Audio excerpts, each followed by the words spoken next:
여러분 반갑습니다. 슈퍼리치입니다. 오늘 장마기 때문에 굉장히 비가 많이 오고 있는데 여러분들 비 피해는 없으셨으면 좋겠다라고 말씀을 우선적으로 좀 드리고 싶고, 우리나라 시장 같은 경우에도 뭐 날씨 탓인지 모르겠는데 생각했던 것보다도 좀 많이 하락으로 진행이 되고 있다라고 보시면 될 것 같은데, 그래도 지금 시장에서 하락적인 부분이 나왔다라고 해서 우리가 멍 때리고 아무 분석도 안 해놓고 있으면은 여러분들이 차후에 더 힘들 수밖에 없어요. 그만큼 시장에 대해서는 지금 어려운 만큼 더 세심하고 철저하게 여러분들이 분석을 하시고 보셔야 되는 그런 시장이다라고 생각을 하시면 될 것 같고, 양시장이 마이너스 1% 이탈 후에 추가 하락으로 진행이 되고 있고 매도세가 굉장히 큰 상황인데, 시장이 많이 밀리는 구간이고 기술적으로도 좀 어느 정도 깨진 자리이기 때문에 심리적인 상황에서도 불안감이 더 커질 수밖에 없어요. 그렇기 때문에 우리는 시장에 대해서 어느 정도 이해를 하면은 이 심리적으로는 그래도 안정감을 잡을 수 있다라고 보시면 될 것 같고, 저는 오늘 시장보다도 내일 시장이 굉장히 중요한 포커스를 맞춰놓고 있다라고 보여지는 부분이 있어서 그거에 대해서 여러분들한테 설명을 해드릴 거고, 오늘도 그렇고 뭐 최근에 진단키트 관련해서 상승적인 부분이 나오고 있기 때문에 진단키트 관련해서도 좀 딜레마적인 부분, 요거를 여러분들한테 같이 좀 설명을 드릴 테니까 영상 구독이랑 좋아요 눌러주시고 끝까지 다 확인을 해주시기 바랍니다. 자, 그리고 최근에 보면 신재생 쪽에 대해서 굉장히 상승적인 부분이 가파르게 나왔는데, 두산 에너빌리티 같은 경우에는 원전 이슈랑도 묶일 수 있고 풍력이랑 묶일 수 있는 부분이고, CS 윈드, CS 베어링 같은 경우에는 풍력 쪽으로 묶이는 부분이 있는데, 이 풍력에 왜 포커스를 맞춰놓고 있는지, 유럽이 왜 계속해서 투자를 하려고 하고 회의를 하는지, 그것도 같이 분석을 해드릴 테니까 영상 끝까지 다 확인을 해주시기 바랍니다. 자, 일단은 뭐 지금까지 시장을 놓고 보면 코스피도 그렇고 코스닥도 그렇고 하락적인 부분이 나오고 있다라고 보시면 될 것 같은데, 제가 항상 시장 전에 우리가 열리기 전에 확인을 해야 되는 거는 원달러 그리고 외국인 수급을 보셔야 된다라고 말씀을 드렸던 부분이 있는데, 원달러도 지금 1299.60원, 그 다음에 외국인 수급 같은 경우에도 다 매도로 진행을 하고 있기 때문에 당연히 시장이 좀 안 좋을 거에 대해서는 우리가 아침부터 예상을 했던 부분이 결국에는 맞아 떨어질 수밖에 없는 게, 최근 시장 흐름이 이런 식으로 다 흘러나가고 있어요. 그래서 여러분들한테 공유를 해드리는 것도 여러분들이 좀 보다 편하게 주식을 하셨으면 좋겠는 마음에서 여러분들한테 우선적으로 뭘 봐야 될지 모르겠다라고 하면은 이런 거를 보시면 되실 것 같고, 일단은 확실하게 좀 여러분들한테 말씀을 드리고 싶은 거는, 시장 수급이 꼬이기는 꼬였다라고 보여지는 부분, 어제 같은 경우에도 개인이 6천억 원 넘게 메이저 매도를 받아주기는 했는데, 오늘 뭐 현재 시각으로 딱 놓고 봤을 때도 지금 거의 7,500억 원 수준으로 매수를 하고 있어요. 개인들이 이렇게 매수를 하고 있는데, 일단 만약에 오늘 간밤에 미국 증시가 분위기가 조금 다운이 된다라고 하면은 내일 밀리면서 조금 시장이 세게 밀릴 수도 있다. 요거는 여러분들이 좀 어느 정도는 마음의 준비를 해두시고 감안을 하셔서 보는 게 좋다. 뭐 미국 증시가 다운이 되지 않고 업이 된다라고 하면은 우리나라 시장에 대해서도 좀 기대를 할 수 있는 부분이 있는데, 이거를 우리가 뭐 지금 당장에 지금 시간에 내일 오늘 간밤에 있을 미국 증시가 어떻게 될지에 대해서 예상을 할 수 있는 부분이 아니기 때문에, 조금 미국 시장이 내려간다라고 하면은 어느 정도 내일 우리나라 시장도 조금 밀릴 수 있다, 요 정도는 감안을 하시고, 2차 전지가 싸그리 급락이 나와 버리니까 뭐 기술주들이 거의 전멸이에요. 반도체도 그렇고 자율주행 외에도 기술주들이 싸그리 하락을 하고 있고, 그나마 버티는 게 뭐 조선주, 그 다음에 바이오, 그 다음에 일부 진단키트 같은 경우에도 제약바이오로 좀 묶이는 부분이 있고, 그리고 중소형 건설주들 순환매 딱 요정도 흐름적인 부분이 나온다. 그래서 지금 시장에서는 무조건 결론은 작은 수익이라도 우리가 욕심적인 부분을 챙기는 것보다도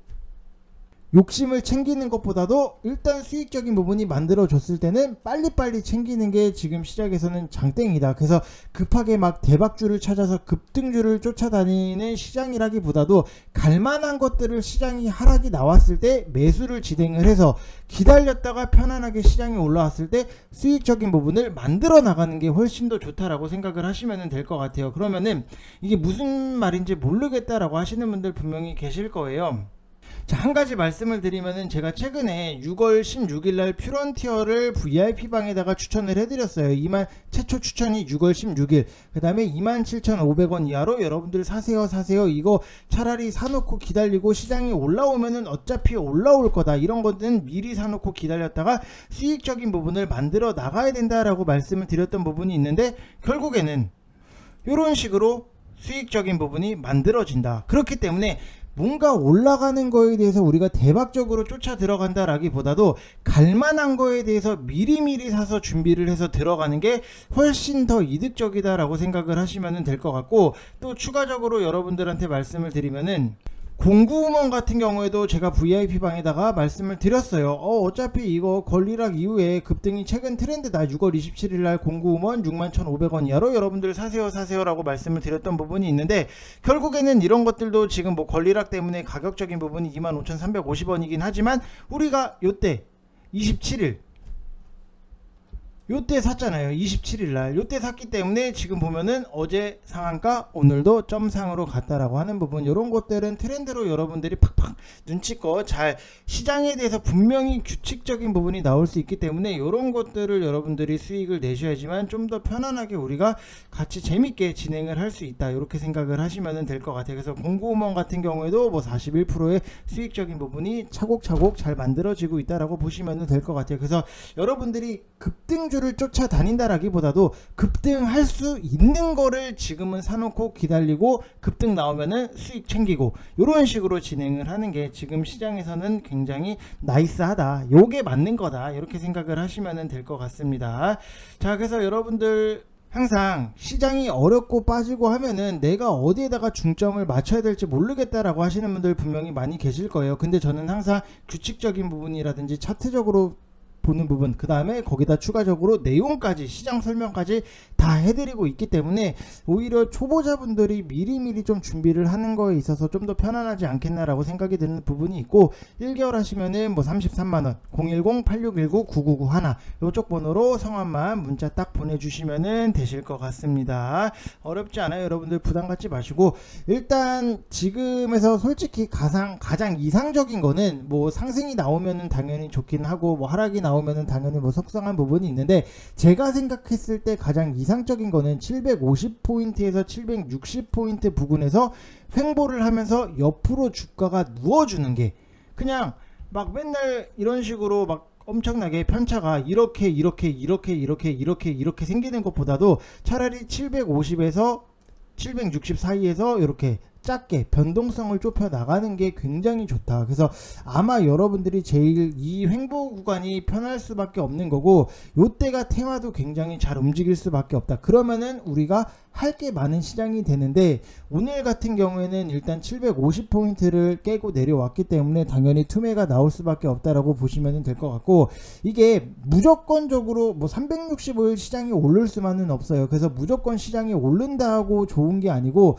지금 시장에서는 횡보 장세가 와야지만 테마 장세가 강해질 수 있다. 그럼 그 강해지는 거는 우리가 빨리빨리 속도를 높여서 잘 먹을 수 있다, 이렇게 생각을 하시면 될 것 같고, 저번에도 말씀을 드렸던 게, 제가 진단키트 관련해서 여러분들이 좀 생각을 하고 보셔야 된다라고 말씀을 드렸던 부분이 있는데, 일단은 이게 6월 28일 영상이에요. 코로나 때 많이 매매하셨던 거니까 오늘 같이 보셔야 될 것 같고요. 진단키트 쪽 뭐 휴마시스, 렙지노미스 등등이 있다, 이렇게까지 써드렸던 부분이 있는데, 요거에 대해서 좀 해석을 해드리면은, 휴마시스가 뭐 당연히 대장 역할을 해주는 것도 있고, 뭐 시젠 같은 경우에는 제가 시총이 워낙 높아서 단기 매매로는 좀 적합하지 않다라고 해서 좀 추천을 드리지는 않았어요. 뭐 시젠은 당연히 시가총액이 높으면은 그만큼 움직이는 게 높을, 변동성, 탄력적인 부분이 떨어질 수밖에 없다. 여러분들 내가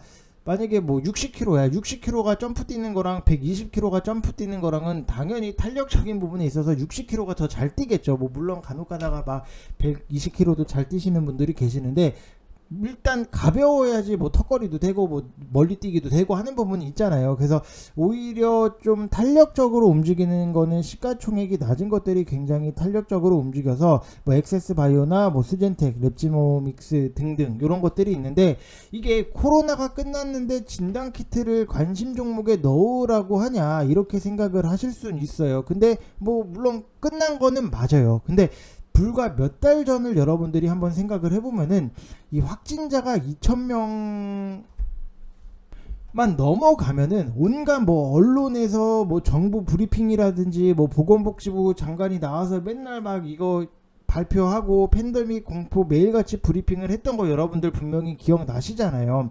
근데 지금 하루 확진자를 보면은 굉장히 많이 나오는데 지금 사회 분위기가 어때요? 판이 완전히 다르잖아요. 그냥 감기처럼 인류가 안고 가야 될 질병이 된 거예요. 그래서 유독 우리나라가 뭐 강제 백신 접종 의무화를 해버리는 부분도 있었고, 코로나 감염 핑계로 온갖 집회라든지 시위라든지 이런 것들을 다 금지시켰던 것도 있고 기억나실 거예요. 여러분들 기억나시잖아요. 불과 몇 달 전밖에 안 된 일이에요. 아무튼 진단 키트는 모멘텀이 지금 딱 두 개예요. 원숭이 두창에 대한 확산, 그 다음에 코로나 재확산. 근데 제가 좀 보시라고 말씀을 드리는 이유는 실적이 워낙 좋아요. 물론 작년보다는 안 좋을 수밖에 없는데 코로나 재확산은 어차피 제가 봤을 때는 좀 피하기 어렵지 않겠나라고 생각이 드는 부분도 있고, 원숭이 두창까지 이게 확산이 돼버리면은 이쪽으로는 수급이 한번 돌지 않겠나라고 생각이 들어요. 그래서 뭐 휴마시스를 딱 여러분들이 실적을 딱 놓고 보면은 지금 올해 1분기 매출을 딱 놓고 보더라도 분기별로 보면은 작년도 굉장히 뭐 코로나가 뭐 어마어마했던 부분이 있고, 뭐 작년 뭐 겨울에도 뭐 어마어마했던 부분은 분명히 있는데, 오히려 올해 1분기가 훨씬 더 실적이 굉장히 매출액도 그렇고 영업이익도 그렇고 굉장히 당기순이익도 그렇고 너무나도 좋아졌다라고 하는 부분은, 이거를 단순하게 우리가 테마주로서만 봐야 되나 아니면은 실적주로도 같이 묶어서 봐야 되나, 요거에 대해서 좀 딜레마적인 부분은 분명히 있다. 근데 앞으로의 실적이 너무나도 잘 나오기 때문에 우리가 좀 기대를 할 수 있는 부분은 분명히 있다. 그래서 이렇게 좀 시장에 대해서 여러분들한테 좀 정리를 해드릴 수 있을 것 같습니다. 시장은 항상 여러분들이 이해를 하시고 보시는 거랑 모르고 보는 거랑은 굉장히 좀 천지 차이가 나올 수 있다라고 보시면 될 것 같고, 일단은 두산 에너빌리티에 대해서 여러분들한테 설명을 해드리면은 제가 항상 무엇을 강조하는지 여러분들 아실 거예요. 지금 요것만 봐도 대충 답이 나오잖아요. 어떤 답이냐, 두산 에너빌리티, 과거에 두산 중공업 같은 경우에는 무조건 RSI 30 이하권 기다렸다가 사고 RSI 뭐 70 부근까지 올라오면은 매도를 하시라고 말씀을 드렸잖아요. 여기서 보면은 RSI 30 이하, RSI 70 이상, 그 다음에 또 최근에 RSI 30 이하까지 내려왔죠. 그 다음에 지금 올라가고 있는 상태잖아요. 요런 식으로 사고 팔고 요것만 기억을 하세요. 원전 앞으로 뭐 좋아지고 막 어마어마해지고 뭐 풍력에 대해서 관심이 있고 뭐 다 좋기는 하지만, 두산중공업, 두산에너빌리티 같은 경우에는 이런 식으로 여러분들이 잡아내시면은 수익적인 부분이 그렇게까지는 어렵지는 않다라고 말씀을 드리고 싶어요. 근데 이게 단기간에 좀 치고 올라온 속도적인 부분이 빠르기는 하지만, 시간은 우리가 뭐 얼마나 며칠이 걸릴 거 이거에 대해서는 예측을 할 수 없는 부분이잖아요. 그래서 좋은 위치적인 부분을 우선적으로 좀 보시라고 말씀을 드리고 싶고, 일단 두산 에너빌리티 같은 경우에는 원전 쪽으로도 묶이는 부분이 있고 풍력 쪽으로도 묶이는 부분이 있기 때문에 일단 원전 쪽에 대해서 먼저 설명을 해드리고, CS 베어링이랑 CS 윈드를 설명을 해드리면서 같이 풍력 쪽도 설명을 해드릴 건데, 일단은 뭐 원전 관련해서 체코 프라하에서 양국 간의 원전 협력 방안을 논의한 걸로 알려진 부분이 있고, 윤 대통령 같은 경우에도 나토 정상 회의에서 체코 정상이랑 만나서 한국의 원전 수주 의지를 전달할 예정이다. 그래서 차세대 SMR 분야도 한국이 기술 개발, 뭐 투자를 확대를 하고 있는 만큼 서로 협력을 해서 조기 상용화라든지 세계 시장 공동 진출 등등 해서 원전이랑 연계한 수소의 생산, 운송, 활용, 이렇게 양국 간의 협력을 확대해 나갈 필요성에 대해서 뭐 의견이 일치했다. 뭐 그래서 지금 윤 대통령도 해외 나가서 원전 세일즈에 대해서 굉장히 뭐 아침에도 기사적인 부분이 많이 나왔었기 때문에 앞으로의 원전은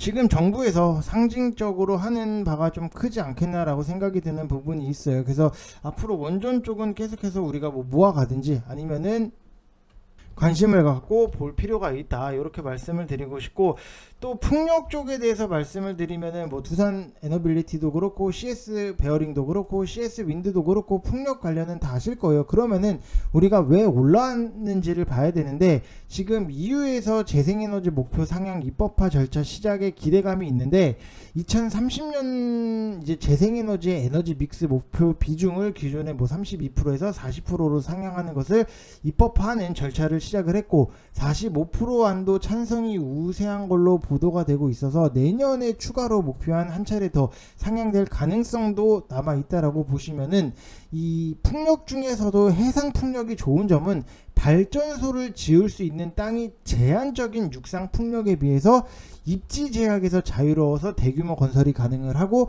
에너지원으로 사용할 바람도 육상보다 더 강해요. 우리 막 바닷바람 장난 아니잖아요. 그래서 균일하게 또 불기 때문에 에너지 효율 자체도 높고, 전 세계적으로 이제 화두가 되고 있는 탄소 중립이라든지 러시아랑 우크라이나 전쟁으로 소위 신냉전이라 불릴 만한 에너지 위기를 극복하는데 당연히 큰 기여를 할 수 있다. 그래서 지금 러시아 때문에 에너지 수급 불안이 재생에너지 시장의 확대를 좀 가속화 있는 부분이 있고, 뭐 메탈 가격이라든지 운송비, 물론 비용 상승은 안정세로 좀 진입을 하고 있고, 각 국가들은 러시아로부터 에너지 의존에 탈피를 해야 할 필요성이 증대됨에 따라서 앞으로 에너지 전환이라든지 인프라 투자 이런 쪽으로 확대가 당연히 좀 예상이 될 수밖에 없다라고 보시면 될 것 같아요. 그래서 지금 원재료 상승에 대응을 하기 위해서 터빈 메이커들은 판매 단가 인상을 시작을 한 부분이 있고, 미국의 그린 부양안이 3분기 내로 좀 통과될 가능성도 굉장히 높아졌고,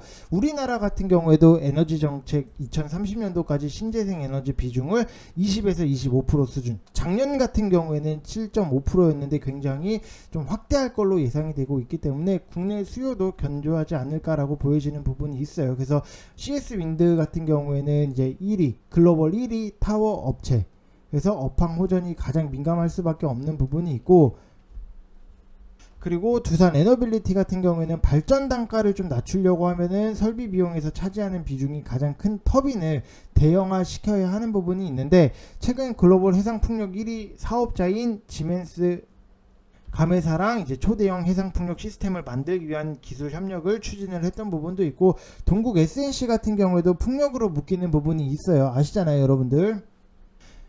여기도 대형 풍력 터빈용 타워 공장 증설을 하고 있고, 타워 수출의 대부분을 차지하는 미국 시장에서 상대적으로 낮은 관세율로 수출이 증가를 하고 있다라고 하는 점은 굉장히 좀 긍정적이다라고 보시면 될 것 같아요. 그래서 차트적으로 보더라도 최근에 제가 아까도 말씀을 드렸지만 급격히 올라간 거에 대해서 좀 따라 들어가는 것보다도 차라리 내려왔거나 아니면은 눌림이 나오고 횡보를 하는 구간에서 여러분들이 좀 담아 보시는 게 훨씬 더 안정적이다라고 말씀을 드리고 싶고, 뭐 당연히 뭐 내일 갈 수도 있고 모레 갈 수도 있는 부분이 있지만, 지금 시장에서는 우리가 최대한 뭐 수익에 대해서 욕심을 낸다라기보다도 최대한 안전을 먼저 생각을 하는 게, 안정성으로 먼저 들어간다, 요거를 좀 여러분들이 포커스를 맞춰 두시면은 더 좋은 결과가 또 나올 수 있다라고 말씀을 드리고 싶습니다.